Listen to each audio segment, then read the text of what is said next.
안녕하세요. 여러분의 지갑을 지켜드리는 국민혜택 메이트입니다. 우리 일상은 늘 빠듯한 지출로 마음이 무겁습니다. 월세만 내도 허리가 휘고 아이들 학용품비와 등록금까지 걱정이 이어지죠. 조금이라도 일하면 급여가 깎일까 불안했던 분들도 많으셨을 겁니다. 하지만 2025년 10월 1일, 올해는 다릅니다. 정부가 기초생활수급자, 차상위 계층, 그리고 교육급여 가구를 위해 주거와 교육, 그리고 근로소득 지원을 크게 확대하기 때문입니다. 이제 누가 얼마나 어떤 방식으로 도움을 받을 수 있는지 사례와 함께 하나하나 짚어드리겠습니다. 본격적인 내용 들어가기 전에 작은 부탁 하나 드릴게요.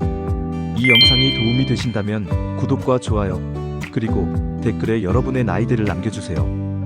연령별로 챙길 수 있는 제도가 달라서 다음 영상부터는 더 딱 맞는 맞춤 혜택을 준비할 수 있습니다. 그럼 지금부터 시작하겠습니다. 첫 번째, 주거 안정 지원입니다. 주거급여 기준 임대료가 인상됩니다. 수도권 1인 가구는 기존 30만원에서 33만원 정도로 오르고, 비수도권 1인 가구는 25만원에서 28만원 정도로 올라갑니다. 이 기준 임대료가 곧 여러분 통장에 들어오는 주거급여 상한액이라 인상폭만큼 실제 생활비가 넉넉해집니다. 예를 들어 50대 이모씨는 경기도의 낡은 빌라 반지하에서 아들과 함께 살고 있습니다. 월세 42만원을 내야 했는데 주거급여 28만원을 받아도 매달 14만원을 본인 돈으로 메워야 했습니다. 10월부터는 지원액이 오르면서 실제 부담이 11만원으로 줄어듭니다. 작은 변화 같지만 이 씨에게는 매달 장바구니를 채울 수 있는 소중한 금액입니다. 다음은 차상위 월세 일부 지원이 새로 생깁니다. 이제 기초수급자가 아니더라도 차상위 가구라면 월 최대 15만원까지 월세를 보조받을 수 있습니다. 하지만 이건 자동으로 지급되지 않기 때문에 반드시 주민센터나 복지로에서 직접 신청해야 합니다. 예를 들어 20대 박모씨는 서울에서 첫 직장을 얻어 원룸에 살고 있습니다. 월세 38만원이 너무 버거웠지만 소득이 조금 있다는 이유로 기존 지원에서는 탈락했습니다. 이번 제도를 신청하면 매달 12만원을 보조받아 실제 부담은 26만원으로 줄어듭니다. 그에게는 처음으로 통장에 조금이라도 돈을 남길 수 있는 여유가 생기는 것입니다. 그리고 전세보증금 융자 한도가 커집니다. 기존 2천만원에서 최대 4천만원으로 상향되고 상환기간도 4년에서 8년으로 늘어납니다. 예를 들어 30대 부부 최모 씨는 어린 아이와 함께 전세집으로 옮기고 싶었지만 보증금이 모자라 늘 포기해야 했습니다. 이제는 4천만원까지 융자를 받아서 보증금 6천만원짜리 전세에 입주할 수 있게 되었습니다. 아이에게 햇빛 드는 방을 마련해주고 싶다는 꿈이 현실로 다가온 것이죠. 여기에 더해 중요한 변화가 있습니다. 2025년부터 기준 중위소득이 크게 인상되면서 수급자 기준 문턱이 완화됐습니다. 예전엔 아슬아슬하게 탈락했던 분들도 이번에는 다시 대상이 될 수 있습니다. 또 부양의무자 기준이나 자동차 재산 기준이 완화된다는 보도도 있어 실제로는 더 많은 분들이 기초수급 혜택을 받을 수 있을 가능성이 열렸습니다.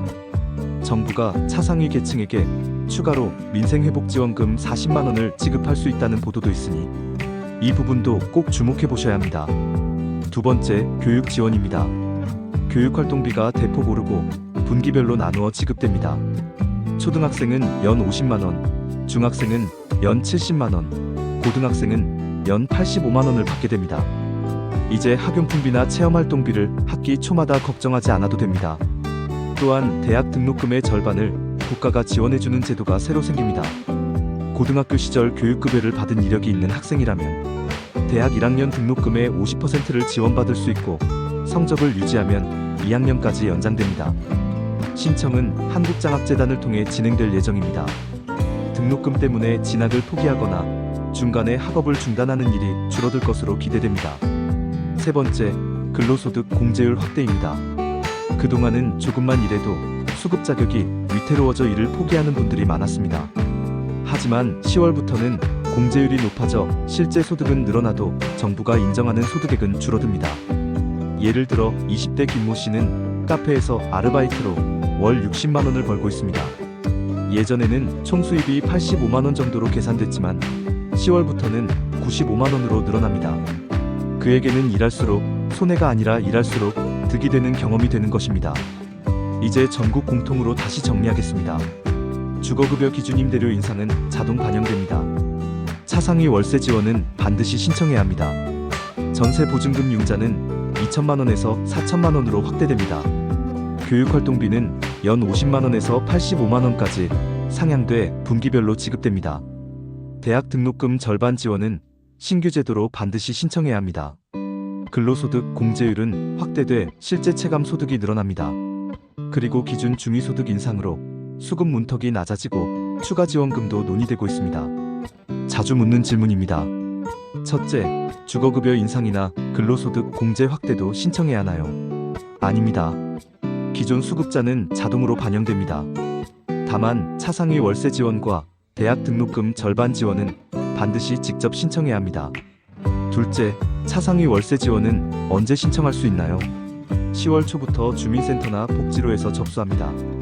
임대차 계약서, 신분증, 통장 사본을 미리 준비하세요. 지자체별 일정이 다를 수 있으니 주민센터에 꼭 확인하시기 바랍니다. 셋째, 교육활동비나 대학 등록금 절반 지원이 누락될 수도 있나요? 교육활동비는 원칙적으로 자동 지급되지만 간혹 금액이 다르거나 빠지는 경우가 있습니다. 이럴 때는 교육청이나 주민센터에 바로 문의하세요. 대학 등록금 절반 지원은 신규 제도라 반드시 한국장학재단을 통해 신청해야 하며 성적 기준 충족 시 2학년까지 연장됩니다. 넷째, 소득이 늘면 수급 자격이 박탈되지 않을까요? 걱정하지 않으셔도 됩니다. 근로소득 공제율이 확대돼 실제 수입은 늘어나고 정부가 인정하는 소득은 더 적게 계산됩니다.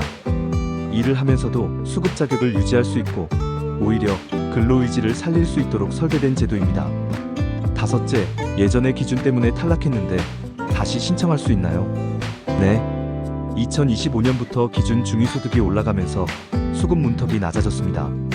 예전에는 탈락했던 분들도 이번에는 다시 대상이 될 수 있으니 재신청을 꼭 확인하세요. 셀프 체크리스트입니다. 나는 기초, 차상위, 교육급여 대상에 해당하나요? 주민센터에 방문해 신청해야 하는 제도가 무엇인지 확인했나요? 전세 이주를 계획 중이라면 주택도시기금과 LH 공고를 살펴봤나요? 자녀가 고등학교 3학년이라면 한국장학재단 국가장학금 일정을 체크했나요? 근로소득 신고는 누락 없이 하고 있나요? 여러분, 이번 10월은 정말 다릅니다.